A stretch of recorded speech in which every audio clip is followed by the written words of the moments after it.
ရောင်စုမပြိုကွဲရေးပြည်တော်စုမပြိုကွဲရေးတိုင်းရင်းသားစည်းလုံးညီညွတ်မှုမပြိုကွဲရေးတိုင်းရင်းသားစည်းလုံးညီညွတ်မှုမပြိုကွဲရေးချုပ်ချာအာဏာတည်တံ့ခိုင်မြဲရေးတို့ကိုချုပ်ချာအာဏာတည်တံ့ခိုင်မြဲရေးတို့ကိုထာဝစဉ်ဥစိတ်ပန်ဆင်ဆောင်ရွက်ပါမည်ထာဝစဉ်ဥထိပ်ပန်ဆင်ဆောင်ရွက်ပါမည်2020ပြည့်နှစ်ပါတီဒီမိုကရေစီအထွေထွေရွေးကောက်ပွဲမှာအဲ့ဒီချိန်ကအာဏာရပါတီဟာအလွန်အယုဆိုးကြီးတန်းတဲ့မဲမတမာမှုတွေကိုပြုလုပ်ခဲ့တာကြောင့်ဒီမိုကရေစီရဲ့အနှစ်သာရဖြစ်တဲ့တရားမျှတပြီးစစ်မှန်တဲ့ရွေးကောက်ပွဲတစ်ခုမဖြစ်ခဲ့ပဲပါတီဒီမိုကရေစီစနစ်ကိုပြည့်ဝစေတဲ့မျိုးသားတဲ့နိုင်ငံရေးတရက်ကိုလှုပ်ဆောင်ခဲ့ပါတယ်ဖွဲ့စည်းပုံအခြေခံဥပဒေပါရေးပေါ်ကာလဆိုင်ရာပြဋ္ဌာန်းချက်များနဲ့ညီအစဉ်စဉ်ဆောင်ရွက်ခဲ့ပြီးအခုခါမှာတော့ပြည်သူလူထုရဲ့ဆန္ဒနဲ့ညီလွတ်လပ်ပြီးတရားမျှတတဲ့ဂုဏ်သိက္ခာရှိတဲ့ပါတီဒီမိုကရေစီထွေရွေးကောက်ပွဲကြီးကိုကျင်းပပေးနိုင်ခဲ့ပြီးဖြစ်ပါတယ်နိုင်ငံတော်သမ္မတကြီးကမိမိပထမဆုံးသောမိန့်ခွန်းတွင်မျိုးဆက်သစ်လူငယ်များ၏အနာဂတ်နှင့်ပညာရေးကဏ္ဍကိုအထူးမိမောင်းထိုးပြခဲ့ပါသည်နိုင်ငံတကာအဆင့်မီပညာရေးစနစ်ဖော်ဆောင်နိုင်မှသာခေတ်မီဖွံ့ဖြိုးတတ်သောဒီမိုကရေစီနိုင်ငံတော်ကိုတည်ဆောက်နိုင်မည်ဖြစ်ကြောင်းအထူးသဖြင့်ပညာရေးအားနည်းသောနယ်စပ်ဒေသများတွင်ကိုအထိမဖြစ်မနေတင်ကြားနိုင်ရေးနှင့်စက်မှုစိုက်ပျိုးရေးဆိုင်ရာအတတ်ပညာရှင်များပေါ်ထွန်းလာစေရေးအတွက်အထူးစီမံချက်များဖြင့်ဆောင်ရွက်သွားမည်ဖြစ်ကြောင်းအကျယ်တဝင့်ရှင်းလင်းတင်ပြခဲ့ပါသည်ဟုတ်ကဲ့ဒီသစ္စာပြုတော်များကိုဂင်ထားနိုင်ပါမယ်ယခုနိုင်ငံတော်သမ္မတအဖြစ်ရွေးချယ်တင်မြှောက်ခံထားရသူနဲ့ဒုတိယသမ္မတအဖြစ်ရွေးချယ်တင်မြှောက်ခံထားရသူများဂရိသစ္စာပြုဖို့ဖြစ်ပါတယ်ဒီသစ္စာကိုကျွန်ုပ်ဒီလို့စတိုင်ပြီးတဲ့အချိန်မှာမိမိတို့ရဲ့အမိနဲ့တွဲပြီးဆိုပေးရန်ဖြစ်ပါတယ်ဂရိသစ္စာပြုခြင်းအစီအစဉ်စတင်ပါမယ်ကျွန်ုပ်ဦးမြောင်နိုင်သည်ပြည်ထောင်စုသမ္မတမြန်မာနိုင်ငံတော်နှင့်ပြည်ထောင်စုသမ္မတမြန်မာနိုင်ငံတော်နှင့်နိုင်ငံသားများအပေါ်သစ္စာစောင့်သည့်ယူသေးပြီးပြည်ထောင်စုမပြိုကွဲရေးတိုင်းရင်းသားစည်းလုံးညီညွတ်မှုမပြိုကွဲရေးချုပ်ချာအာဏာတည်တံ့ခိုင်မြဲရေးတို့ကိုထာဝစဉ်ဥစိတ်ပန်ဆင်ဆောင်ရွက်ပါမည်ကျွန်ုပ်သည်ဤနိုင်ငံတော်ဖွဲ့စည်းပုံအခြေခံဥပဒေကိုထိန်းသိမ်းစောင့်သည့်လိုက်နာယူသေးပြီးနိုင်ငံတော်၏ဥပဒေများကို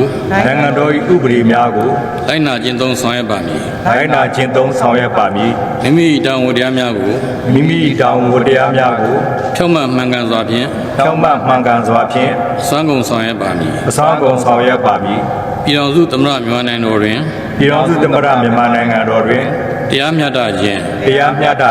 လွတ်လပ်ခြင်းနှင့်ညီမျှခြင်းတည်းဟူသောလောကပါလတရားများပုံမူထွန်းကားရေးအတွက်ဆောင်ရွက်ပါမည်ကျွန်ုပ်သည်ပြည်ထောင်စုသမ္မတမြန်မာနိုင်ငံတော်အကျိုးငှာနိုင်ငံတော်အားမိမိအသက်ကိုနှင့်၍အနှင်းသည်ဟုလေးနက်တည်ကြည်စွာကြီးညာ၍ဂရိသစ္စာပြုပါသည်ပြန်ထားနိုင်ပါဗျာဂရိသစ္စာပြုခြင်းအစီအစဉ်ပြီးဆုံးပြီဖြစ်ပါတယ်နိုင်ငံတော်သမ္မတကြီးနဲ့ဒုတိယသမ္မတများပြန်လည်ထွက်ခွာနိုင်ပါပြီခင်ဗျာ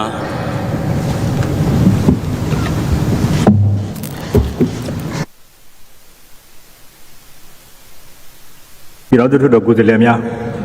ပြည်တော်စုအစိုးရအဖွဲ့ဝင်များပြည်တော်စုအဆင့်အဖွဲ့အစည်းများတယောက်လာကြတဲ့နိုင်ငံအသီးသီးမှကိုယ်စားလှယ်တော်များမြန်မာနိုင်ငံအခြေစိုက်နိုင်ငံခြားတာဝန်များမှတာမကြီးများတန်တမာများတယောက်လာကြတဲ့သူများနဲ့မြန်မာနိုင်ငံသူနိုင်ငံသားများအားလုံးကိုယ်စစ်နေပြချမ်းမှာချမ်းသာပြီးကျက်တည်မင်္ဂလာအပေါင်းနဲ့ပြည့်စုံကြပါစေလို့ဥစွာဆုမွန်ကောင်းတောင်းရင်နှုတ်ဆက်တာအပ်ပါတယ်ပြည်သူအလုံးကိုကိုစားပြုတဲ့ပြည်တော်စုလွှတ်တော်ကကျွန်တော်ကိုနိုင်ငံတော်သမ္မတအဖြစ်ရွေးချယ်တင်မြှောက်ခဲ့တဲ့အတွက်ပြည်သူလူထုရဲ့ဆန္ဒကိုလေးစားစွာနဲ့နိုင်ငံတောင်ဝန်ကိုဂုဏ်ယူဝမ်းမြောက်စွာနဲ့ခြေပြုံအောင်ထောက်ဆတော်မှာဖြစ်ကြောင်းဥစွာပြောကြားလိုပါတယ်2020ပြည့်နှစ်ပါတီဒီမိုကရေစီအထွေထွေရွေးကောက်ပွဲမှာအဲဒီချိန်ကအာဏာရပါတီဟာအလွန် အယုတ်ဆိုးကြီးတန်းနဲ့မဲမတမာမှုတွေကိုပြုလုပ်ခဲ့တာကြောင့်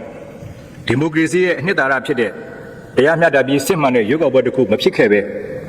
ပါတီစုံဒီမိုကရေစီစနစ်ကိုပြည့်ဝစေတဲ့မျိုးသားတဲ့နိုင်ငံရေးတရက်ကိုထူဆောင်ခဲ့ပါတယ်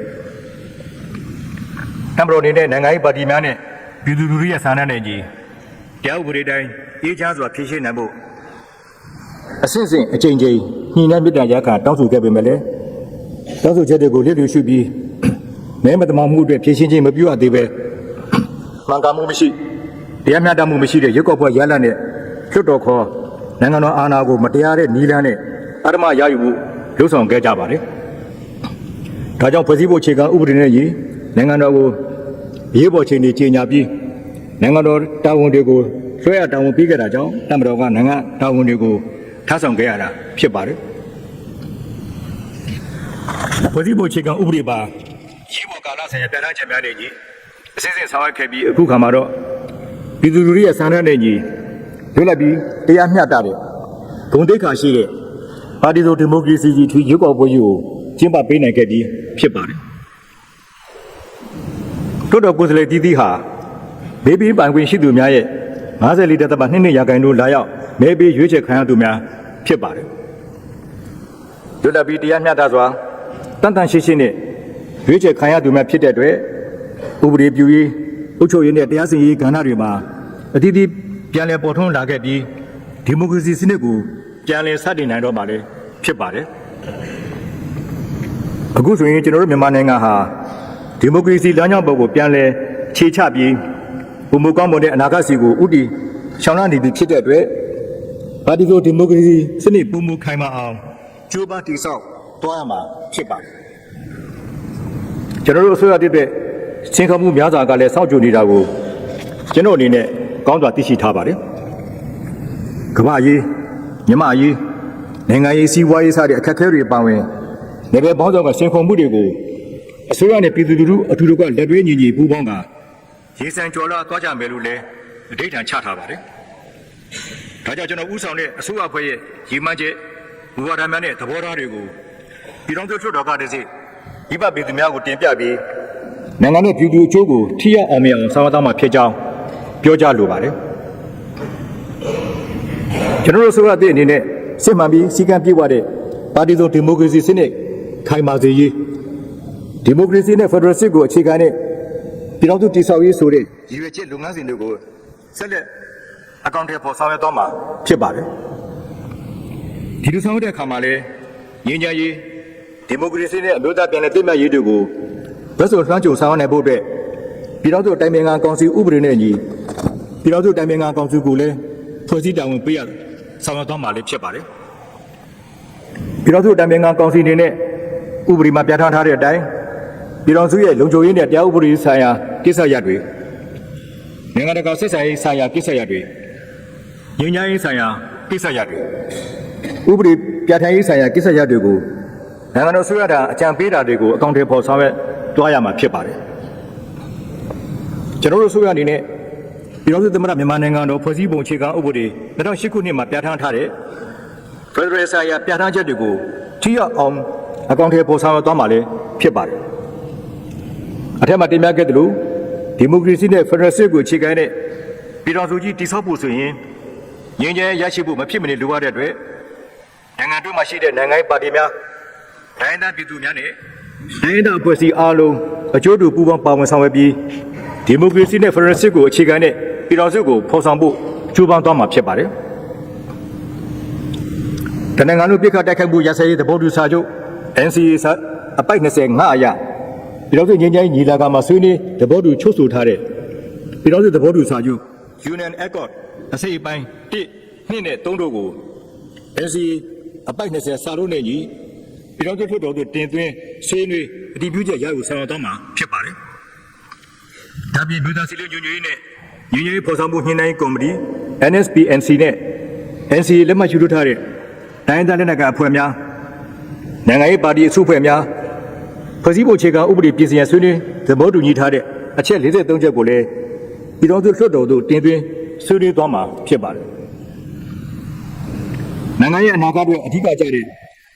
ထောင်စုကဏ္ဍနဲ့ကျန်းမာရေးကဏ္ဍကိုအခြေခံအ စလို့ပြစ်တင်ပေးသွားမှာဖြစ်ပါတယ်မိမိတို့ရဲ့ကလေးတွေကျောင်းသားကျောင်းသူတွေလူငယ်တွေမှာနိုင်ငံတကာအဆင့်မီပညာရေးကိုရရှိဖို့နဲ့ပြည်သူတိုင်းကျန်းမာရေးစောင့်ရှောက်မှုအရေတကူရရှိစေဖို့အတွက်ဆောင်ရွက်သွားမှာဖြစ်ပါတယ်ကျွန်တော်နိုင်ငံဟာဒီလိုရရှိခဲ့တဲ့အချိန်ကစလို့ခေတ်စစ်စစ်ဖြစ်ပွားခဲ့တဲ့နိုင်ငံပြည်ပခါတွေကြောင့်နေဆက်ဒေသတွေအပါအဝင်ချို့ဒေသတွေမှာပညာသင်ကြားကိုတွေဆုံးရှုံးခဲ့ရပြီးပညာရေးနှိပ်ပါခဲ့ကြရပါတယ်အခုလည်းတချို့ဒေသတွေမှာဖြစ်ပွားနေတဲ့နိုင်ငံပြည်ပခါတွေကြောင့်ကလေးတွေရဲ့ပညာသင်ကြားကိုတွေဆုံးရှုံးနေရပါတယ်ဒါကြောင့်ပညာရေးဌာနကိုနေရာဒေသပွားချမှုမရှိတပြေးညီမြင့်တင်နိုင်ဖို့အတွက်အထူးလေးပေးဆောင်ရွက်သွားမှာဖြစ်ပါတယ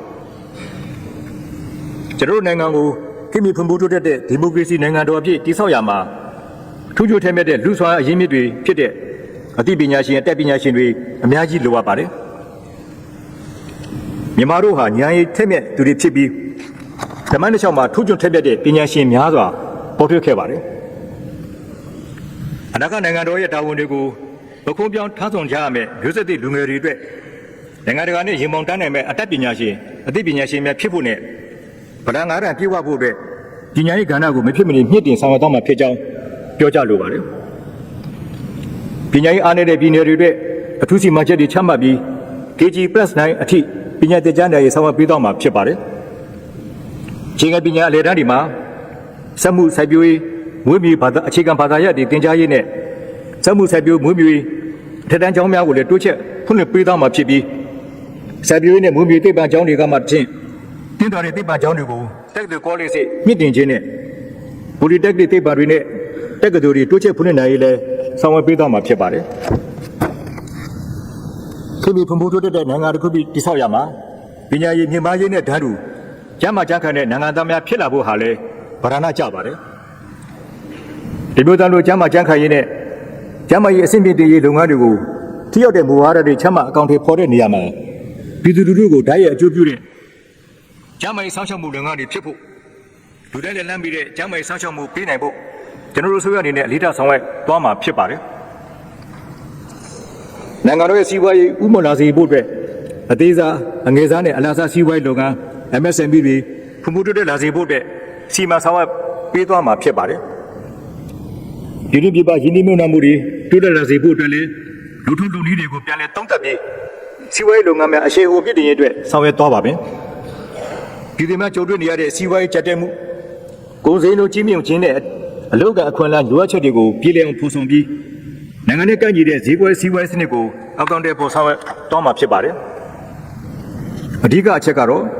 ့ကုန်ထုတ်လုပ်မှုအားနည်းနေခြင်းပဲဖြစ်ပါတယ်ပြည်သူများစည်ရင်နောက်ပေါမှုလျှော့ချရေးနဲ့အဓိကကျတဲ့ဦးစားပေးလုပ်ငန်းစဉ်တွေကဖြစ်ပါတယ်ရင်းနှီးနေပြည်သူအများစုဟာစိုက်ပျိုးရေးနဲ့မွေးမြူလုပ်ငန်းတွေပေါ်မှာအဓိကမှီခိုနေရတာဖြစ်ပါတယ်နိုင်ငံလူဦးရေရဲ့90%ရာခိုင်နှုန်းကဟာကျေးလက်ဒေသတွေမှာနေထိုင်ကြတာဖြစ်ပါတယ်ဒါကြောင့်တောင်သူလယ်သမားများရဲ့ဘဝမြင့်တင်ဖို့နဲ့ကျေးလက်ဒေသဖွံ့ဖြိုးတိုးတက်ဖို့အတွက်စီမံဆောင်ရွက်ပေးသွားမှာဖြစ်ပါတယ်ထိရောက်တဲ့ရေရှည်စီမံကိန်းတွေရေးဆွဲပြီးဈေးကွက်စီးပွားရေးကိုဆက်လက်ကျင့်သုံးခြင်းအပြင်ပြည်သူလူထုတရားလုံးရဲ့အသက်မွေးဝမ်းကြောင်းမှုကိုမြင့်တင်ဖို့နဲ့လူမှုစီးပွားဘဝမြင့်တင်နိုင်ဖို့အတွက်ကြိုးစားလုပ်ဆောင်သွားမှာဖြစ်ပါတယ်မြန်မာနိုင်ငံမှာလူဦးရေ50သန်းကျော်ရှိပြီးအမျိုးသမီးလူဦးရေ53% ရာခိုင်နှုန်းကရှိပါတယ်နိုင်ငံရဲ့တမိုင်းမှာမြို့သမီးဆွမ်းဆောင်ရှင်များပညာရှင်များစွမ်းရည်တတ္တိစုရရှိသူတွေများစွာရှိပါတယ်ဒီပေတိတိမှာမြို့သမီးများရဲ့ဆွမ်းဆောင်ရည်များပုံမှုထိရောက်နိုင်ဖို့အတွက်မြို့သမီးရဲ့ဝန်ကြီးဌာနတေးကြဖွဲ့စည်းတာဝန်ပေးဆောင်ရွက်သွားမှာလည်းဖြစ်ပါတယ်ဒီနေ့ကမ္ဘာနဲ့အမှန်ကြုံတွေ့နေရတဲ့ကမ္ဘာဘေးအန္တရာယ်များနဲ့ရာသီဥတုပြင်းထန်စွာပြောင်းလဲမှုတွေကြောင့်ကမ္ဘာတရားဇာတနဲ့ပတ်ဝန်းကျင်ထိန်းသိမ်းရေးဟာလည်းအရေးကြီးပါတယ်ကျွန်တော်တို့နိုင်ငံတော်ဟာတစ်ပိတော်တွေမြေချောင်းအင်းအိုင်တွေကျွဲဝတဲ့ဇီဝမျိုးစုံမျိုးကောတွေနဲ့ကမ္ဘာဝရင်းမြစ်တွေပြည့်စုံစွာရှိနေပါတယ်ဒီနေ့ချိန်မှာကမ္ဘာကြီးပူနွေးလာမှုနဲ့ရာသီဥတုဖောက်ပြန်မှုပြောင်းလဲမှုတွေရဲ့စင်ကုန်မှုတွေကိုရင်ဆိုင်ရချိန်မှာဒီအရင်းမြစ်တွေကိုကာကွယ်ဖို့ဆိုတာလူများနဲ့တက်ရှိတတ်တော်များအသက်ရှင်တန်ရေးအတွက်အရေးကြီးတဲ့လုပ်ငန်းဖြစ်နေပါတယ်တော်ပြုတ်တိမှုနဲ့ကာဝန်းထုတ်လုပ်မှုလျှော့ချနိုင်ဖို့အတွက်တဘာဝပတ်ဝန်းကျင်ကိုမထိခိုက်စေတဲ့ပြန်လည်တည်ဖြိုးမဲ့ဆောင်းရင်တွေကိုအသုံးချနိုင်ရေးဆောင်ရွက်သွားမှာဖြစ်ပါတယ် လက်ရှိဖြစ်ပေါ်နေတဲ့အရှိလေပိုင်းပဋိပက္ခဟာနှစ်ပတ်ကြာပြစ်ခတ်တိုက်ခိုက်မှုခဏရစဲထားတော့လည်းပဲဘယ်လိုစစ်ဖြစ်လာမလဲဆိုတာစောင့်ကြည့်လေ့လာရပါဦးမယ်ဒီလိုအခြေအနေတွေဖြစ်လာစီကမူ73စီအခက်အခဲကတော့ရှိနေဦးမှာဖြစ်တဲ့အတွက်ကျွန်တော်တို့လိုနှစ်စဉ်အမေရိကန်ဒေါ်လာ9ဘီလီယံပိုးက73စီတင်သွင်းနေတဲ့နိုင်ငံမျိုးဟာ73စီချွေတာရေးမလွဲမသွေပြုလုပ်ရမှာဖြစ်ပါတယ်ရင်ရန်ရသုံး53စသဖြင့်လေဘယ်ဒီမှာအတက်နဲ့ဆိုချွတ်ချသုံးဆွဲတာအကောင်းဆုံးဖြစ်ပါတယ်ဒီဖြိုမဲ့ဆိုင်ရင်ကလက်စစ်တာထုတ်လို့နိုင်ရေးလက်စစ်ကားများအဖြစ်နဲ့ဆုံးအသုံးပြုရေးမလွဲမသွေလိုအပ်ပါတယ်နိုင်ငံတော်ဖူဖူတက်တဲ့ရေးနဲ့လက်စစ်ကဏ္ဍဟာဆက်ဆက်နေတဲ့အတွက်ပြည်တွင်းလက်စစ်တာလိုအပ်ချက်ကိုဖူလုံအောင်ကျိုးပဆောင်ရွက်သွားကြမှာဖြစ်ပါတယ်ဆိုလာဆိုင်ရင်ဖွံ့ဖြိုးမှုကိုလည်းမြင့်တင်ဆောင်သွားမှာဖြစ်ပါတယ်အေယာဝတီချင်းတွင်စစ်တောင်းတန်လွင်မြစ်တွေဟာမြန်မာနိုင်ငံရဲ့အဓိကအသွေးသေးကျိုးများဖြစ်ပြီးစိုက်ပျိုးရေးကုန်စည်ပို့ဆောင်ရေးနဲ့ရဲလက်စစ်ထုတ်လုပ်ခြင်းတို့တဲ့အလွန်အရေးပါပါတယ်ဒီကြောင့်တစ်လျှောက်ကုန်စည်ပို့ဆောင်မှုကိုကုန်ကျစရိတ်သက်သာတာနဲ့ဆောင်ရွက်နိုင်တယ်လို့မိုးရသည်မှာစိုက်ပျိုးရရှိရေးအတွက်လည်းအသုံးချနိုင်ပါတယ်အလားတူတွေရသည်မှာမြေတီစီမံကိန်းများနဲ့ဒီများရဲ့ဝဲရတစ်လျှောက်စိုက်ပျိုးပြုလုပ်တဲ့ပုံတွေလည်းစီမံဆောင်ရွက်သွားပါမယ်ကုသသွားလာဖို့များစွာကိုထောက်ကူပြုနေတဲ့ရဲရီမြစ်ချင်းတင်းမြစ်တွေကိုရာသီမျိုးထိရောက်စွာအသုံးချနိုင်ဖို့ကျိုးပန်းဆောင်ရွက်သွားမှာဖြစ်ပါတယ်ပြည်သူများသွားလာမှုအဆင်ပြေလွယ်ကူစေဖို့အတွက်ပုံမှန်လမ်းကြောင်းများနဲ့တက်မှနှုံထားများနဲ့ပြည့်စွက်ပေးနေတဲ့ခရီးသည်တင်ဝန်ဆောင်မှုများဖြစ်တဲ့အများပြည်သူတည်ပို့ဆောင်ရေး public transportation ကိုလည်းတိုးချဲ့ဆောင်ရွက်သွားမှာဖြစ်ပါတယ်နိုင်ငံတကာဆက်ဆံရေးမှာလည်းအကျဉ်းကြီးဆောင်ရွက်သွားမှာဖြစ်ပြီးအင်ဒီဂျီနိုင်ငံများနဲ့ချစ်ချစ်ရင်းနှီးမှုတိုးမြင့်တည်ဆောက်သွားရမှာဖြစ်ပါတယ်ကျွန်တော်တို့နိုင်ငံဟာအာဆီယံဖွဲ့ဝင်နိုင်ငံဖြစ်တဲ့အတွက်အာဆီယံနဲ့ပုံမှန်ဆက်ဆံရေးပြန်လည်ရရှိအောင်ကြိုးစားဆောင်ရွက်သွားပါမယ်အင်ဒီဂျီနိုင်ငံများဒေသတွင်းမိတ်ဆွေနိုင်ငံများနဲ့နိုင်ငံရေးစီးပွားရေးလူမှုရေးကဏ္ဍအသီးသီးမှာပူးပေါင်းဆောင်ရွက်သွားပြီးနိုင်ငံတကာဆက်ဆံရေးကိုလည်းငြင်းညောက်တာတူရှင်းထွေးမူကြီး၅ချက်နဲ့အညီခိုင်မာအောင်တည်ဆောက်သွားမှာဖြစ်ပါတယ်ကျွန်တော်တို့ဆိုအနေနဲ့နိုင်ငံသားတိုင်းဥပဒေရဲ့အကာအကွယ်ကိုအညီအမျှရရှိစေဖို့မာယွေပြီးအပြစ်စီရင်ခြင်းမခံရဖို့ပြစ်မှုနဲ့ပြစ်ဒဏ်မျှတပြီးတိတိကျကျမှန်မှန်ကန်ကန်မြန်မြန်ဆန်ဆန်စီရင်နိုင်ဖို့တရားရုံးများဖြောင့်မတ်မှန်ကန်စေဖို့ကိုဦးစားပေးဖော်ဆောင်သွားမှာဖြစ်ပါတယ်နိုင်ငံတကာနိုင်ငံရဲ့တည်ငြိမ်အေးချမ်းရေးနဲ့ဖွံ့ဖြိုးတိုးတက်စေဖို့အတွက်တရားဥပဒေစိုးမိုးရေးအဓိကအခြေခံပုံမြင့်မရှိမဖြစ်လိုအပ်ပါတယ်ကျွန်တော်တို့ဆိုအနေနဲ့လူမှုရေးပြန်လည်တည်မြဲရေးတရားမျှတမှုနဲ့ငြိမ်းချမ်းရေးတို့ကိုအထောက်အကူပြုစေရေးနဲ့နိုင်ငံတော်ဖွံ့ဖြိုးတိုးတက်ရေးအတွက်ထိုက်တဲ့ပြည်ထောင်လုံငင်းချမ်းသာခွင့်တို့ကိုလည်းစဉ်းစားဆောင်ရွက်ပေးသွားမှာဖြစ်ပါတယ်ဒီကုတ်ချုပ်အနေနဲ့ပါတီသို့ဒီမိုကရေစီစနစ်ခိုင်မာအောင်တည်ဆောက်ရေးဒီမိုကရေစီနဲ့ဖက်ဒရယ်စစ်ကိုအခြေခံတဲ့ပြည်ထောင်စုတည်ဆောက်ရေးနိုင်ငံတော်ဖွံ့ဖြိုးတိုးတက်ရေးပြည်သူတွေရဲ့လူမှုစီးပွားဘဝမြင့်တင်ရေးစတဲ့ကိစ္စတွေကိုကျွန်တော်ခေါင်းဆောင်တဲ့အစိုးရဘက်ကဦးတည်ချက်ရည်မှန်းချက်များချမှတ်ဆောင်ရွက်သွားမှာဖြစ်ပါတယ်ဒီလုပ်ငန်းတွေကျွန်တော်နိုင်ငံကြီးလက်ရှိရင်ဆိုင်နေတဲ့စိန်ခေါ်မှုတွေကိုပြည်သူအလုံးကအစိုးရနဲ့အတူပူးပေါင်းပြီးစီးလုံးညီညွတ်မှုနဲ့ရင်ဆိုင်ကြိုးစားနိုင်လိမ့်မယ်လို့လည်းယုံကြည်ပါတယ်ပြည်တွင်းအားသည်ပြည်တွင်းမှာသာရှိသည်ဆိုတဲ့စကားအတိုင်းတိုင်းပြည်တိုင်းရင်းသားပြည်သူအလုံးပူးပေါင်းဆောင်ရွက်မှသာအောင်မြင်မှုရရှိနိုင်မှာလည်းဖြစ်ပါတယ်ဒါကြောင့်နိုင်ငံရေးပါတီတွေရပ်ဘက်အဖွဲ့အစည်းတွေစီးပွားလုပ်ငန်းရှင်တွေတိုင်းရင်းသားအဖွဲ့အစည်းတွေနဲ့ပြည်သူအလုံးကပူးပေါင်းလက်တွဲဆောင်ရွက်သွားကြဖို့လည်းဖိတ်ခေါ်ပါတယ်ကျွန်တော်တို့ရဲ့မတူကွဲပြားမှုတွေဟာအားနည်းချက်လို့မယူဆပဲညှိနှိုင်းဆွေးနွေးဖြေရှာမှုများနဲ့ဆောင်ရွက်တဲ့ရရှိအောင်ကြိုးစားတည်ဆောက်သွားကြမှာလည်းဖြစ်ပါတယ်ကွဲပြားတဲ့အမြင်တွေယုံကြည်မှုတွေဟာနောက်ခံမျိုးရှိပေမဲ့လည်းကျွန်တော်တို့အားလုံးဟာဒီနိုင်ငံရဲ့ဒီမိတဲ့ဖွာတိုင်းရင်းသားညီကိုများဖြစ်ကြတဲ့အတွက်ကျွန်တော်တို့ရဲ့စီးလုံးညီညွတ်မှုဇွဲတုံးတာတွေနဲ့ကျွန်တော်တို့ရဲ့ရည်မှန်းချက်ပန်းတွေကိုအောင်မြင်အောင်ရှင်းလင်းနိုင်မယ်လို့ယုံကြည်ပါကြောင်းပြောကြရင်ဒီကုန်းချော့ပါတယ်အားလုံးကျေးဇူးတင်ပါတယ်ခင်ဗျာ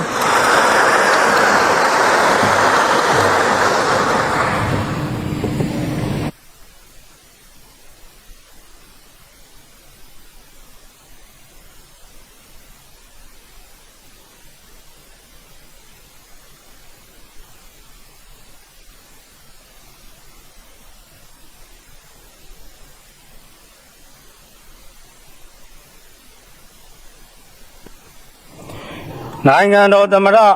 မိန့်ခွန်းပြောကြားလို့ပြီးပါပြီနိုင်ငံတော်သမ္မတ ပြောကြတဲ့မိန့်ခွန်းကိုလည်းပြည်တော်စုလွှတ်တော်မှအထူးဝမ်းမြောက်ဂုဏ်ယူစွာဖြင့်မှတ်တမ်းတင်နိုင်ရေးဆောင်ရွက်သွားမှာဖြစ်ပါတယ်။ယနေ့ကျင်းပပြုလုပ်တဲ့ဂတိသစ္စာပြုပွဲအစီအစဉ်သို့တရုတ်ပြည်သူ့သမ္မတနိုင်ငံတရုတ်ပြည်သူ့နိုင်ငံရေးအတိုင်ပင်ခံကွန်ဖရင့်ဒုတိယဥက္ကဋ္ဌဘီလာရုစ်နိုင်ငံအောက်လွှတ်တော်ဥက္ကဋ္ဌရုရှားဖက်ဒရေးရှင်းနိုင်ငံဒူးမာအောက်လွှတ်တော်ဒုတိယဥက္ကဋ္ဌကမ္ဘောဒီးယားတော်ဝင်ဆိုရ၏အာဆီယံနိုင်ငံဆိုင်ရာအထူးကိုယ်စားလှယ်ထိုင်းနိုင်ငံငြိမ်းစားဒုတိယဝန်ကြီးချုပ်နှင့်နိုင်ငံခြားရေးဝန်ကြီးတို့အပါအဝင်နိုင်ငံပေါင်း23နိုင်ငံမှတာမန်ကြီး16ဦးနှင့်တန်ယုံယာယီတာဝန်ခံ9ဦးအဖွဲ့အစည်း2ခုနှင့်အပြည်ပြည်ဆိုင်ရာအဖွဲ့အစည်းတစ်ခုတို့မှကိုယ်စားလှယ်များစုစုပေါင်း50ဦးတက်ရောက်ဂုဏ်ပြုအားပေးလျက်ရှိကြောင်းအသိပေးတင်ပြပါတယ်ခင်ဗျာယခု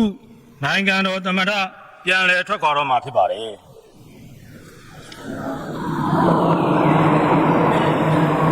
နိုင်ငံတော်သမ္မတဒုတိယသမ္မတများပြန်လည်ထွက်ခွာပါပြီခင်ဗျာ